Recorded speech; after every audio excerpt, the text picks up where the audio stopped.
ચાલો મિત્રો, વાનેચા ફેમિલી વોકમાં આપનું હાર્દિક સ્વાગત છે. આજે આપણે સરસ મજાની રેસીપી બનાવવાની છે મિત્રો.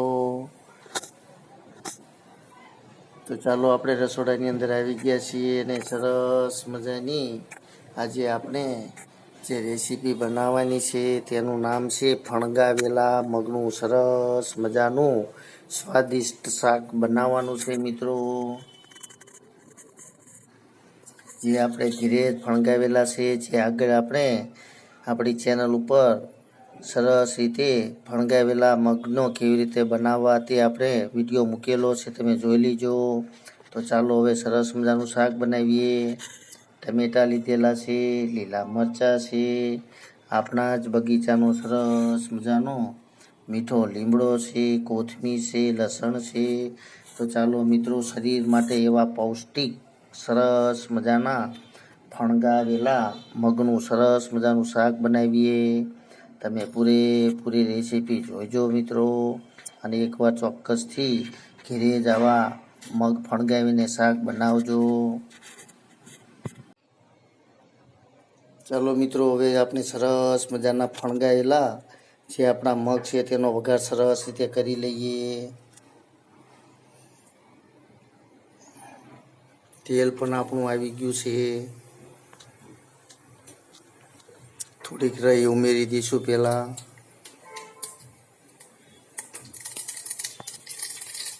થોડુંક આખું જીરું, 1 ચમચી હિંગ,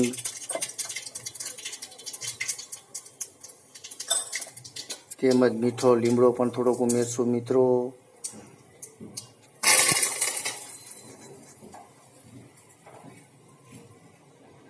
તો ચાલો હવે લસણની ટુકડી, લીલા મરચાં અને મરચાંનું કટિંગ કરેલું છે તે અંદર ઉમેરી દઈશું મિત્રો, કારણ કે તેનો સરસ મજાનો વઘાર થાય છે.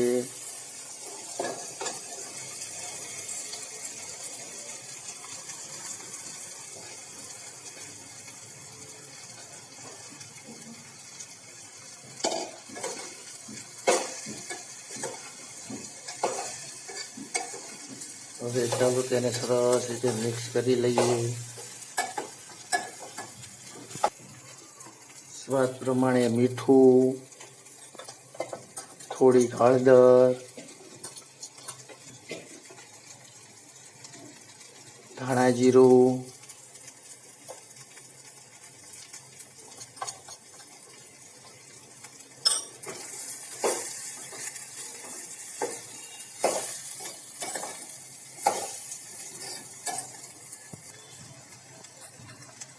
લાલ મરચું પણ ઉમેરી દઈશું મિત્રો. જો તમે આવું શાક બનાવીને ખાશો તો પૌષ્ટિક રીતે ખૂબ જ આરોગ્ય માટે પણ સારું છે મિત્રો. માંદા માણા પણ ઊભા થઈ જાય તેવી એનામાં તાકાત રહેલી હોય છે મિત્રો. ચાલો 1 ચમચી લીંબુનો રસ પણ ઉમેરી દઈશું મિત્રો, તેમજ સ્વાદ પ્રમાણે થોડી ખાંડ. હવે આપણે તેને મગ તો આપણા પલાળેલા છે એટલે કે ફણગાવેલા છે, તો ચાલો 5 થી 6 મિનિટ સુધી રવા દઈશું, ત્યાર પછી આપણું શાક ક્લિયર બની જશે મિત્રો.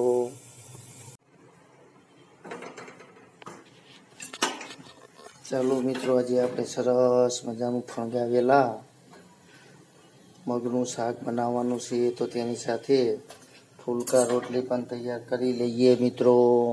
અને સરસ મજાની રોટલી સાથે આપણા ફણગાવેલા જે મગ છે તેનું શાક ખાઈશું મિત્રો. અને તમે પણ ચોક્કસથી આવું શાક બનાવજો, કારણ કે આરોગ્યની દૃષ્ટિએ અતિશય એટલે કે 100%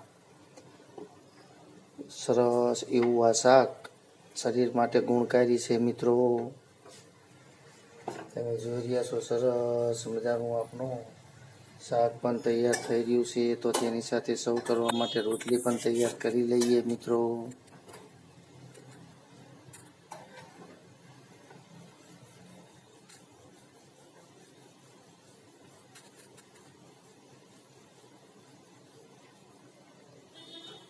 થોડી કોથમીર પણ અંદર ઉમેરી દઈએ.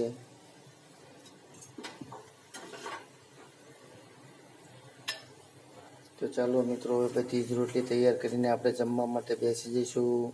પણ તમે ચોક્કસથી આવો, સરસ મજાનું ફણગાવેલા મગનું શાક તૈયાર કરજો મિત્રો.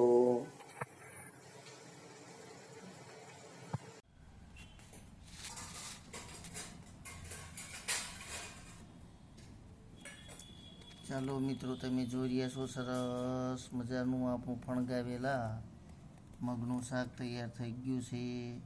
શરીર માટે તો પૌષ્ટિક છે જ, પણ ખાવામાં પણ ખૂબ જ સ્વાદ આવતો હોય છે મિત્રો.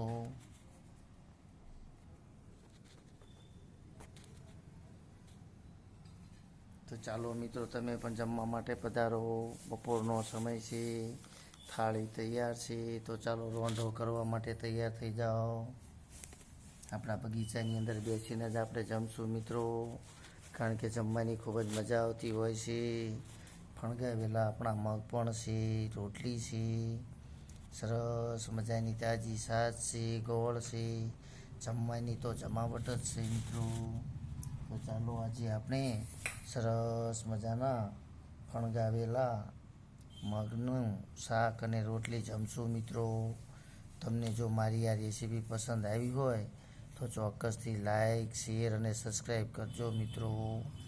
અને તમારા મિત્ર મંડળને પણ આવા વિડીયોને મોકલજો, કે જેથી કરીને નવી નવી રેસીપી તમારા સુધી પહોંચાડી શકો. જય માતાજી, જય યોગેશ્વર.